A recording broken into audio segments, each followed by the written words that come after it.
ప్రభునందు విశ్వాస బృందానికి శుభములు పలుకుతూ కొత్త సంవత్సరం ఎదుర్కోబోతున్న సిద్ధపాటులో చక్కని తలంపులను మరి హెచ్చరికల్ని చెప్పడానికి నేను ఇష్టపడుతున్నాను. ఇది ముందుగా కొంత బంగారు పొరగా చెప్పుకుందాం. దాని తర్వాత మరి ఆ ఆశీర్వాదకరమైనటువంటి సంవత్సరం ఎదుర్కొనే ముందు చక్కని ప్రామిసెస్, చక్కని హెచ్చరికలు మనం స్వీకరించడానికి సిద్ధపడదాం. మరి ప్రామిసెస్ ఆఫ్ గాడ్లో I will be with you, మీతో ఉంటాను. ఐ విల్ ప్రొటెక్ట్ యూ, మిమ్మల్ని భద్రపరుస్తాను. I will give you strength, నేను బలపరుస్తాను. ఐ విల్ ఆన్సర్ యూ, నేను జవాబిస్తాను. I will provide for you, నేను సంరక్షిస్తాను. I will give you peace, నేను శాంతినిస్తాను. I will always love you, ఎల్లప్పుడూ నేను ప్రేమిస్తాను. ఇది నిజంగా ఇది 7 రకాల ప్రామిసెస్ ఉన్నాయి మనకి. అంతేకాదు కమిట్మెంట్స్ కూడా మనం చేసుకోవాలి. ఈ సంవత్సరం నేను ప్రార్థనలో నిలకడగా ఉంటాను, వాక్యంలో నిలకడగా ఉండటానికి నేను కమిట్ చేస్తాను. మరి చర్చిలో క్రమంగా ఉండటానికి నిలకడగా ఉండటానికి మరి కమిట్ అవుతాను.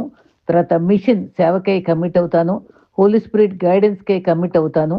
ఈ రకంగా మనము దేవుని ఆనర్ చేయడానికి కమిట్ అవ్వడానికి మనం ఇష్టపడదాం. మరి మరి చక్కని ప్రామిస్ ఉంది కదా జకర్యాలో, not by might, not by power, but by my spirit saith the Lord. This mountain shall be removed, this mountain shall be removed by the spirit of the Lord. శక్తి చేది కాదు, బలం చే కాదు, ఆత్మతో మనం ఈ సంవత్సరాన్ని ఎదుర్కోవడానికి సిద్ధపడదాం. ఈ రకంగా మనం సిద్ధపడేటప్పుడు మనకు కొన్ని మెలకువలు ఉన్నటువంటి మాటలు కూడా మన బంధాలను కూడా జ్ఞాపకం చేసుకుందాం. ఏ బంధమైనా బాధ పంచుకునేలాగా ఉండాలి కానీ బాధ పెంచేదిగా ఉండకూడదు అనుకున్నాం కదా. చెప్పేవాళ్ళు లేక చెడిపోవడం దురదృష్టం, కానీ చెప్పేవాళ్ళు ఉండి కూడా చెడిపోతే అది మూర్ఖత్వం. మరి ఎంతకాలం మనం వీటిని చేసి అందుకు జ్ఞాపకం చేసుకుంటే గత సంవత్సరంలో చేయలేని కొత్త సంవత్సరంలో చేయడానికి సిద్ధపడదాం. దేవునితో హృదయపూర్వకంగా మాట్లాడి ఎంతకాలం అయింది, జవాబు పొందే వరకు ప్రార్థన చేసి ఎంతకాలం అయింది, దేవుని సేవకులతో గౌరవించి ఏకీవించి ప్రార్థన చేసి ఎంతకాలం అయింది, బిడ్డల భవిష్యత్తు కోసం కన్నీరు కార్చి ఎంతకాలం అయింది, పరిశుద్ధ జీవితం జీవించాలనుకుని ఎంతకాలం అయింది, ఒకరైనా రక్షణ మార్గం నడిపించలేదే అనే బాధతో రక్షిద్దామనే బాధ్యత కలిగిన మనస్సు కలిగి ఎంతకాలమైంది, దేవుని పని బాధ్యతగా తీసుకుని ఎంతకాలమైంది, దేవుని ఎదుట నిన్ను పరీక్షించుకుని ఎంతకాలమైంది, దేవుని చిత్తం కోసం ఎదురు చూస్తూ ప్రార్థన చేసి ఎంతకాలమైంది, దేవునికి ఇవ్వవలసిన కానుకలు సమర్పించి ఎంతకాలమైంది గమనించుకోవాలి. యేసు రక్తమే జయం, ఆయన రక్తంలో స్వస్థత ఉంది. In the blood of Jesus, in the name of Jesus power ఉందండి. ఆయన రక్తంలో పరిశుద్ధత ఉంది, రక్తంలో విమోచన ఉంది, రక్తంలో ప్రేమ ఉంది, రక్తంలో విడుదల ఉంది, రక్తంలో జయం ఉంది. అన్ని నామములు కదా పైనామములు క్రీస్తు నామని ధ్యానించుకోవాలి. శక్తివంతమైన ప్రసంగాల్లో 4 ముఖ్యమైన అంశాలు: ప్రకటించుట, బోధించుట, హెచ్చరించుట, అన్వయించుట. క్రైస్తవ సువార్త సత్యాలు ప్రకటించాలి, సత్యముల భావమును వివరించాలి, మరి జీవితమునకు ఇతరులను హెచ్చరించాలి. ఈ విధంగా బోధించే సత్యాలను బట్టి మనం ఆత్మజాలుగా మారగలం. ఒక వ్యక్తికి సంస్కారం అనేది పుట్టుకతో రాదు. తల్లిదండ్రుల మరి పెంపకము, గురువుల బోధన, సొసైటీ తీరును బట్టి ఆ వ్యక్తికి సంస్కారం అలవడుతుంది. మన బిడ్డలు సంస్కారవంతులుగా మార్చడానికి, ధనవంతులు కాక సంస్కారవంతులుగా మార్చడానికి ప్రయత్నిద్దాం. మనకు పుస్తకాల జ్ఞానాన్ని మాత్రమే ఇస్తాయి, కానీ ఆ జ్ఞానాన్ని ఎలా వాడాలో అన్న ఆలోచన మనకే వదిలేస్తాయి. మన దేవుని శక్తితో మనం అది గమనించుకోవాలి. ఆయన నీ మార్గాన్ని దేవునికి అప్పగిస్తే అని నమ్ముకో. ఆయనే మీకు హృదయ వాంఛల్ని తీర్చే దేవుడే ఉన్నాడు, నడిపించే దేవుడే ఉన్నాడని మనం గుర్తుపెట్టుకుందాం. ఈ కొద్ది తలంపులతో మనం వాక్య ధ్యానంలోకి వెళ్ళిపోదాం. మరి దేవుని యొక్క వాక్యం చాలా చక్కటి తలంపులు మరి నేను సేకరించి మీకు చెప్పడానికి ఇష్టపడుతున్నాను. ఒకసారట మరి జీవితంలో విరక్తి అయిపోయి చనిపోదామని సముద్రం దగ్గరికి వెళ్ళి అలా తిరుగుతూ ఉంటే కాళ్ళ దగ్గరికి ఒక సీసా వచ్చిందంట.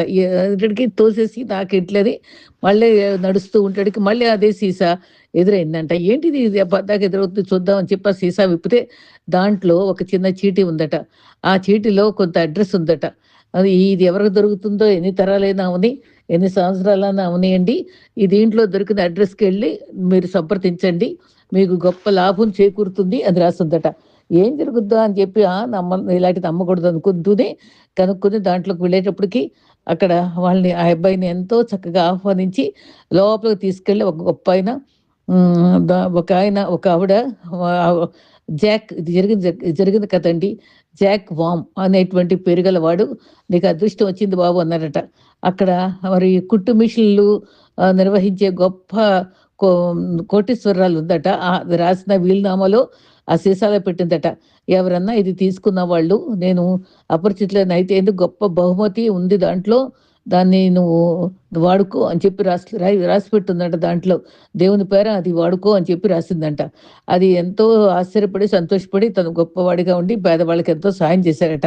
అది జరిగిన కథ.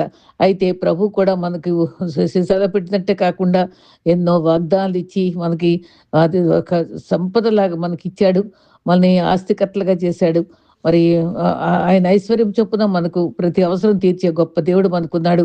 అపరిచితులమైన గొప్ప బహుమతి పరలోక ప్రాప్తి. అన్నిటికంటే విలువైంది పరలోక ప్రాప్తి. మనల్ని సజీవంగా ఉంచటం ఒక గొప్ప కృప. ఈ సంవత్సరం దయాకిరీటంగా ఇచ్చాడు. అదొక గొప్ప బహుమతి.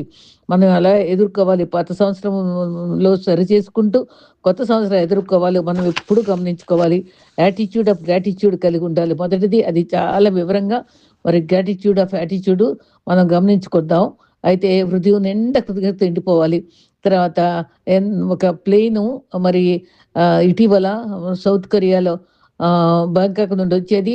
అది చివరి దాకా వచ్చేసిందట. ఆ చివరి భాగంలోనే వాడు ఎక్కడికి వీల్స్ అన్నీ కదలట్లేదంట. అది దానికోసం ఏదో ప్రయత్నించేటప్పుడు అది దేనికో కొట్టుకొని మొత్తం కాలిపోయిందటండి. దాంట్లో 181లో 179 మంది చనిపోయారని చెప్పి వార్త నాకు గుర్తులేదు గానీ, అది జ్ఞాపకం చేస్తూ అలాంటి భయంకరమైన ప్రమాదాల నుంచి మనల్ని తప్పిస్తూ కాపాడుతున్నందుకు మనం ఎంతగా స్తుతించుకోవాలి.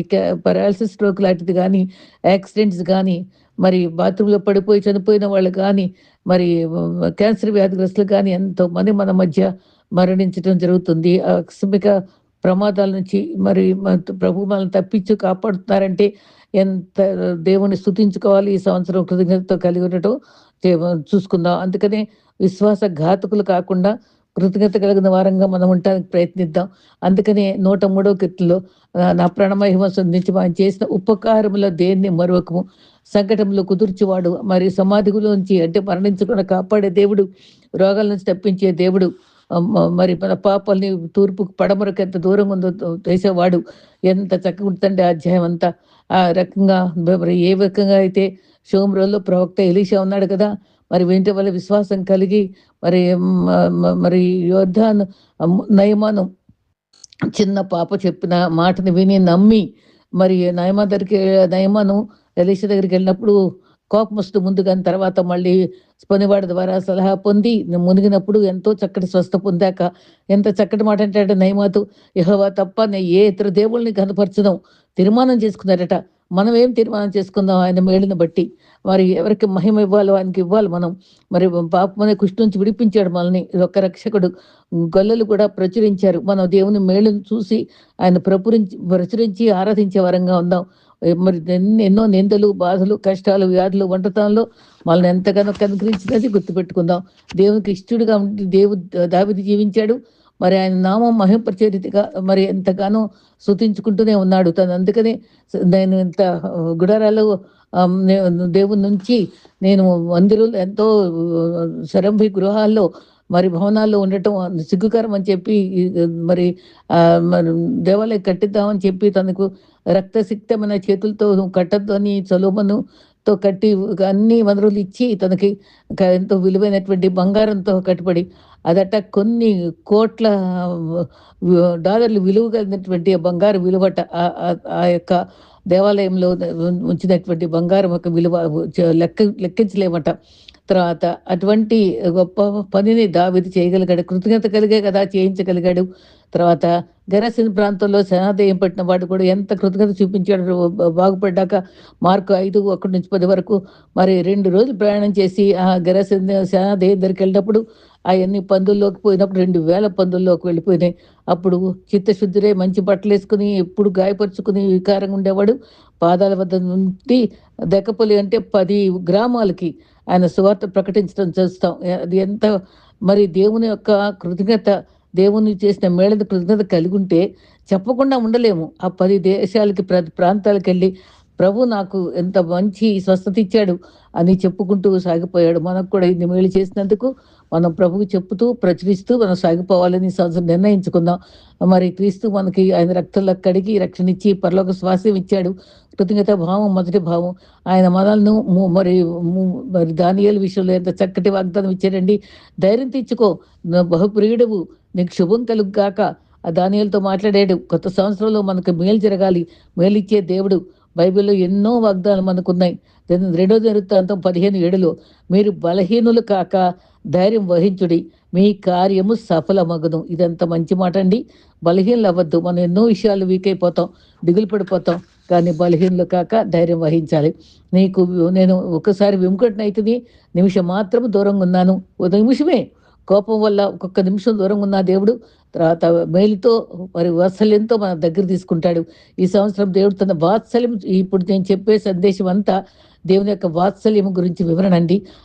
వాత్సల్యం చూపించదలిచాడు. మనం దేవునికి కోపం వచ్చే పనులు చేయకూడదు. దేవునికి దూరం అయితే ఎవరికి నష్టం? మనకే కదా. దేవుడు నిత్యము కోపవాడు కాదు, కోపపడేవాడు కాదు. కోపించుచునే వాత్సల్యము నాపై చూపించే దేవుడు అని మనం చెప్పుకోవాలి.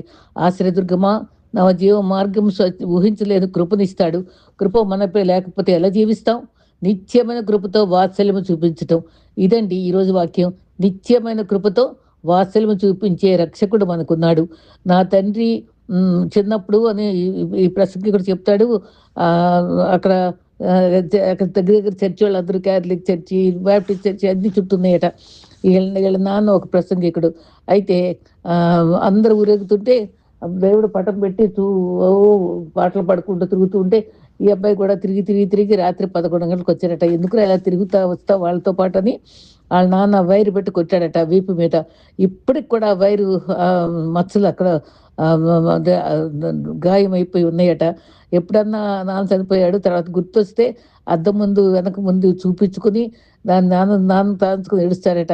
ఆయన కొట్టిన తర్వాత నెక్స్ట్ డే ఆయనకి ఇష్టమని మైసూరు పాకు తీసుకొచ్చి దగ్గర తీసుకొని అది పెట్టాడట. ప్రభు ప్రేమ కూడా ఇహలోక తండ్రి అంత ప్రేమ చూపిస్తే పరలోకపు తండ్రి మనల్ని గర్భంలో జగత్ పునాది వేయపడక నిర్ణయించి నా గృహంలో పుట్టాలి, ఇలా బ్రతకాలి అని నిర్ణయించిన దేవుడు మనల్ని ఎంతగా ఆదరిస్తాడు.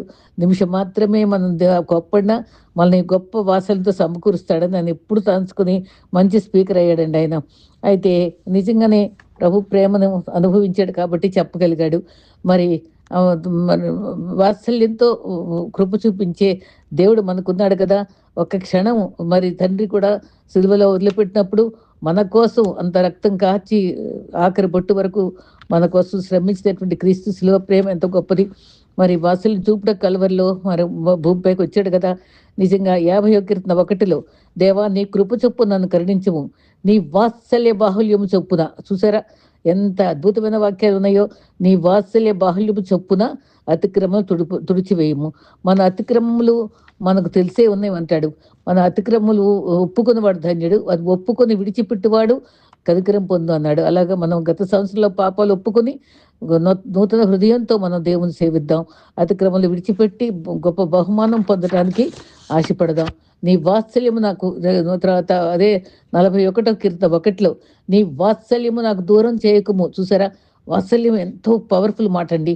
నాకు దూరం చేయొద్దు, నీ కృపా సత్యము ఎప్పుడూ కాపాడతాయి ప్రభువా, నన్ను దూరం చేయొద్దు అని మరి కీర్తనకారుడు చెప్తాడు. మరి ఏ రోజుకి ఆ రోజు మనం అతిక్రమలు సరిచేసుకుంటాం నేర్చుకుందామండి. కొత్త సంవత్సరంలో 54:9 యెషయా మరి నిజంగా నోవాహు కాలంలో మొత్తం భయంకరమైన పాపంలో ఉన్నప్పుడు అందరూ కూడా నీళ్ళల్లో ముంచేశాడు. అక్కడ వరదలో మునిగిపోయారు వాళ్ళు. కానీ మరి వీళ్ళ ఒక్క కుటుంబం 8 మంది మాత్రం రక్షించబడి వాళ్ళే విస్తరించారు కదా. నీటిలో మంచి ఎవ్వరూ మాట వినలేదప్పుడు. ఎన్నో సంవత్సరాలు నోవా చెప్తూనే ఉన్నాడు. అది ఎవ్వరు కూడా ప్రభు మాట వినలేదు. లోతు సమయంలో కూడా వారి సొదొమ గొమొర్రాల పట్ల కూడా ఎన్ని సందేశాలు ఇచ్చినా వాళ్ళెవ్వరూ వినలేదు. పాపంలో మునిగిపోయాడు. ఆ ఊరు పెద్దగా గవిని దగ్గర కూర్చుని లోతు అబ్రహాము ఎంత భక్తిలో ఎదిగాడో లోతు అంత భ్రష్టుడైపోయాడు. ఆయన దూతను పంపించి అబ్రహాం బేరమాడి ఆ లోతును రక్షించడం జరుగుతుంది. వాళ్ళందరూ పాపం నిండిపోయారు. ఆ గృహాలన్నీ పాపంతో నిండిపోయి ఉన్నాయి. మన గృహాల్లో పాపం నిండిపోకుండా భద్రపరుద్దాం, భద్రపరుచుకుందాం. లేకపోతే ఆయన ఉగ్రత ఉంటుంది మనకి. మరి అది క్రీస్తుకి చాలా కోపం వచ్చింది. ఆయన దేవాలయాన్ని దొంగల గుహగా చేశారని కొరడా పెట్టుకొని దులిపేశాడు అక్కడ. అక్కడ దేవుడు కోరినట్టు చేయకపోతే దేవునికి కోపం వస్తుంది. ఆయన మందిర వ్యాపార కేంద్రంగా చేసినప్పుడు కోపం వచ్చింది. ఆయన క్రమం లేకపోతే ఆయనకు కోపం వస్తుంది. ధరులు చేసినందుకు సంతాపపడ్డాడు. ఆయన కోపం రాకుండా చూసుకుందాం. పశ్చాత్తాపడితే శాశ్వత కృపగా మారిపోతుంది. సొదొమ గొమొర్రాలు అగ్నితో తగలబెట్టారు ఎందుకు? నీళ్లతో నోవహు కాలంలో పోయింది. మరి సొదొమ గొమొర్రాల పట్ల అగ్నితో వాళ్ళందరూ నాశనం అయిపోయారు. ఈ రకంగా అటువంటి ఉగ్రత రాకుండా మనం మరి జాగ్రత్తగా ప్రభు దగ్గర మనం సరిచేసుకుందాం. మరి మరి తిని తాగి సుఖించి తోటలు వేసుకొంచు అలా ఉండిపోయి వారు మరి నిర్లక్ష్యంగా చేశారు కాబట్టి గంధకాల తో తగలబడిపోయే అనుభవం జరిగింది. నీ పట్ల నా పట్ల ఆయనకు ఒక ప్రత్యేక ఉద్దేశం ఉంది. కోపపడినను దేవుడు వాత్సల్యం చూపిస్తాడు. కొడుకులపై తండ్రి జాలి పడిన విధంగా ఆయన జాలిపడే దేవుడు. దేవుడు మనల్ని క్రమంలో నడిపించుటకై మన ఎడల దేవుని హృదయంలో గల ఉద్దేశాలు నెరవేరటకే కోప్పడతాడండి. కోప్పడి సరిచేస్తాడు. వాత్సల్యం చూపిస్తాడు. నిత్యమైన కృప నా పట్ల చూపని మనం ప్రార్థన చేసుకోవాలి. దేవా, ఈ కొత్త సంవత్సరం ఆరంభంలోనే ప్రార్థించి పొందుకుందామని మనం నిర్ణయించుకుందాం. ఆ నిత్య సంకల్పం మన పట్ల ఉంది. యెహోవా నిన్ను గురించిన వాక్యం హబక్కూకులో ఎంత మంచి మాట ఉందండి.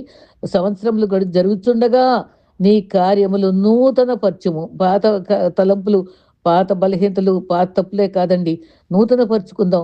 నూతన అనుభవాలు సంవత్సరాలు జరుగుతుండగా గతంలాగా ఉండద్దు. కొత్త విశ్వాసంతో ఉందాం. కొత్త అద్భుతమైనటువంటి సాక్షులుగా నిలబడదాం. కోపిస్తూనే నీ వాత్సల్యం చూపించే దేవుడు ప్రభువా, నా ఎడల వాత్సల్యం చూపించు, నా బలహీనతలు చూపించు, నేను సరిచేసుకుంటాను అని మనం అడుక్కోవాలి. అభయంతో కూడిన వాగ్దానం స్వతంత్రించుకొని వాత్సల్యంతో అనే ప్రభు మనల్ని హెచ్చరిస్తూనే ఉన్నాడు. తర్వాత ఏషియాలో మరెన్నో వాగ్దానాలు ప్రభు ఇచ్చాడు. సౌలు జీవితం దాల్చుకుంటే ఆ రాజు ఎంతో మొదటి రాజుగా తను చేసినందుకు ఎంతో దీవించాడు. అయినప్పటికీ మరి కొన్ని ఎద్దులు దాచుకుంటాడు. బలమైన రాసుకుని, ఎందుకు దాచుకున్నావు, అది రంకెలు కనబడుతున్నాయి కదా అని ఆ భక్తుడు చెప్తుంటే దేవుడి కోసమే ఉంచానని మళ్ళీ ఎదురు తిప్పుతాడు అనమాట. కానీ ఒప్పుకోడు. దేవునికి ఇష్టపడలేదు. సౌలని దూరపరుచుకున్నాడు. తను దూరపరిచి తన కత్తి మీద తనే చనిపోయే పరిస్థితి తను తెచ్చుకున్నాడు. కానీ దురాత్మ పట్టి మళ్ళా దురాత్మల కోసం వెతుక్కుంటూ వస్తే సొలొమోను కనిపిస్తాడు. అప్పుడు తను నిజంగా భ్రష్టుడైపోయాడు. మరి పాప స్థితిలోనే చనిపోయాడు. కానీ పశ్చాత్తాపం పొందిన దావీదు విలువైన జీవితం జీవించాడు. సంపూర్ణంగా మంచి రాజుగా పేరు పొందుకున్నాడు. దావీదు 50 ఎంతో పశ్చాత్తాపడ్డాడు. వాత్సల్యం నాపై చూపించు, నీ సన్నిధి నాకు దూరం చేయొద్దు అని ఈ సోపుతో నన్ను కడుగు అని చెప్పుకున్నాడు. రక్షణానందం మరలా పుట్టించి అడుక్కున్నాడు. ఎంత చక్కటి అధ్యాయం అండి 51. సౌలు మరణము చాలా విచారకరంగా ముగిసింది. కత్తిపై మరణించాడు. దావీదుకు శాశ్వత కృప చూపించాడు. మాట వినకపోతే శిక్ష తప్పదు. చెప్పినప్పుడు వినాలి. జాగ్రత్తగా దేవుని ముందుగా మనం బోధిస్తాడు. మనం మరి హాయ్ దగ్గర వాళ్ళు అపజయం పొందారు చిన్న సైన్యంతో. ఎందుకంటే ఆకాను పాపము శ్రేష్టమైన వస్తువులు దాచుకున్నాడు. అందువల్ల అక్కడ రాళ్ళతో కొట్టబడి చంపబడ్డాడు. ఎప్పుడైతే ఆ పాపం తెలుసుకొని దాన్ని దూరం చేసుకున్నారో తర్వాత వాళ్ళు జయించడం జరిగింది. అదే రకంగా మన జీవితాల్లో పాపం దాగి ఉంటే మనం నష్టపడతాం, మనం జయించలేము. అది గమనించుకుందాం. ఎన్ని అనుభవాలు మనకు మేల్కొల్పు కావాలి కొత్త సంవత్సర దీవెన కోసం. ఇశ్రాయేలీలు ఓడిపోవడానికి కారణం కూడా మనకు అర్థమైపోయింది. ఈ రకంగా మరి తప్పు తెలుసుకోగలగాలి. క్షమాపణ కోరి ముందు కోపపడతాడు. ఏదో ఇష్టం లేని పని చేశామని సొంత విమర్శ స్వపరీక్ష చేసుకోగలిగితే నిత్యమైన కృపతో వాత్సల్యం చూపుతాడు. పశ్చాత్తాపడితే ఖచ్చితంగా దేవుడు వాత్సల్యం చూపే దేవుడు. శత్రులపై జయమిస్తాడు. 118వ కీర్తన 14లో కూడా ఆయన వాత్సల్యం రుచి చూసుకోవాలి. 2 సమూయేలు 24:14లో ఏమీ తోచకున్నది దావీదు మాటల్లో, చిక్కులో ఉన్నాను, దేవుడు వాత్సల్యం గలవాడు గనుక అది నాపై చూపించి నీ వాత్సల్యం అని దావీదు ప్రార్థించాడు.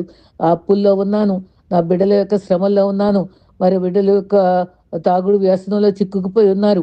ఈ రకంగా మనం అడుక్కొని సరిచేసుకొని ప్రభు దగ్గర దీవెనలు పొందడానికి సమస్తము సాధించగలరు, ఏదైనా చేయగలడు, స్థితి మొత్తం మార్చగలడనే దేవుణ్ణి మనం ఆశ్రయిద్దాం. వాత్సల్యముతో విడిపించగలడు. మరి మరి మనుషుల చేతి నుండి విడిపించి దేవుని చేతుల్లో మనము కవుగిల్లో చేర్చుకోగలడు. మహోన్నతం చాటును నివసించేవాడు సర్వశక్తి విశ్రమిస్తాడు. ఆయన రెక్కల కింద ఆశ్రయము, ఆయన రెక్కలతో మనల్ని కప్పుతాడు. ఆ రకంగా ఆశ్రయిద్దాం. తర్వాత వాత్సల్యం మనపై ఉంటే విడిపిస్తాడు. ఆర్థిక ఇబ్బందులు, సమస్యల నుంచి విడిపిస్తాడు. తర్వాత సమస్యలు మరి వాత్సల్యం చూపించే దేవుడిని నమ్ముకుని ఆశ్రయిద్దాం. బిడ్డలు డ్రగ్స్‌తో చిక్కుకునేవారు, అక్రమ సంబంధాలతో ఉండేవాళ్ళు, అపజయాలతో ఉండేవాళ్ళు, మరి ప్రభువు దగ్గర మనం ఒప్పుకొని ఆయన సరిచేయమని అడుక్కుందాం. మరి హబక్కూకు 3:2లో మళ్ళీ చెప్పుకుందాం. మరి నేను నేను నిన్ను గురించిన మాటలు చూసి భయపడుతున్నాను. నీ కార్యం నూతనపరచు. నా జీవితంలో నూతన కార్యం చేయి ప్రభువా మనం అడుక్కుందాం. మరి నిజంగానండి సమస్యలు గడిచిపోతున్నాయి. నా బ్రతుకు దినములు లెక్కింప నేర్పుము.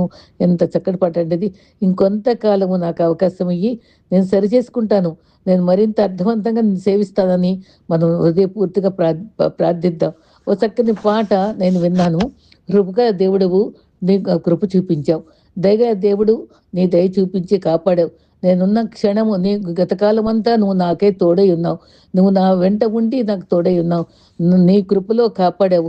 దయగల దేవుడవు నాపై దయ చూపించావు. ఏ అపాయం నన్ను సమీపించక, ఏ కీడు నా దగ్గరికి రాకక ఆపదలో నుంచి విడిపించావు. అనుదినము నన్ను నీ కృపతో కాచావు. నీవు నా వెంటే ఉన్నావు. నాకు తోడై ఉన్నావు. కృపగా దేవుడవు. నువ్వు కృప చూపించావు. ఎన్ని నాళ్ళు మాకు తోడై ఎన్నో మేలులతో దీవించావు. విడువక ఎడబాయక తోడై ఉన్నావు. శాశ్వత ప్రేమను చూపించావు. యేసు నా వెంటే ఉన్నావు. నాకు తోడై ఉన్నావు. ఎంత చక్కటి కృపగల దేవుడవు. నీ కృప చూపించావు. దయగల దేవుడు నాకు దయగా ఉన్నావు. ఎంతో విలువగా ఉందండి ఈ పాట. ఈ రకంగా పాడుకుందాం. నువ్వు దయగల వాడవు. నన్ను వాత్సల్యంతో ఆదరించు. నన్ను సరిచేయి ప్రభువా అని కొత్త సంవత్సరంలో వేడుకుంటూ ముందుకు సాగుదాం. నీతి న్యాయములు గల దేవుని మనము కృపగల దేవుని నిత్య నిత్య ప్రేమతో ప్రేమించే కృపగల దేవుని వాత్సల్యాన్ని మనం రుచి చూద్దాం. ఆయన వెంబడిద్దాం. నిత్యత్వ వరకు పవిత్రతో సాగిపోవడానికి సిద్ధపడదాం. కమిట్ చేసుకుందాం. Commit to pray, commit to read the word of God, commit to serve. ఈ విషయాలు చూసుకుందాం. ఇందాక చెప్పుకున్నాను కదా, 7 దీవెనలు దేవుడు మనకి ఇస్తాడు. అట్టి దీవెనల యొక్క పరంపరతో వాళ్ళని అందరినీ దేవుడు కాపాడుగాక. అందరికీ మరి కొత్త సంవత్సరం యొక్క రాక కోసం సిద్ధపడుతూ ఉన్నాం. కొత్త సంవత్సరం దీవెనలు అందరికీ బెండుగా ఇప్పటి నుంచే మరి ఆ కృప, ఆ దీవెన పొందాలని, అర్హులు కావాలని ప్రార్థించుకుని సాగిపోదాం. అట్టి కృప మనందరికీ దేవుడు అనుగ్రహించుగాక. ఆమేన్.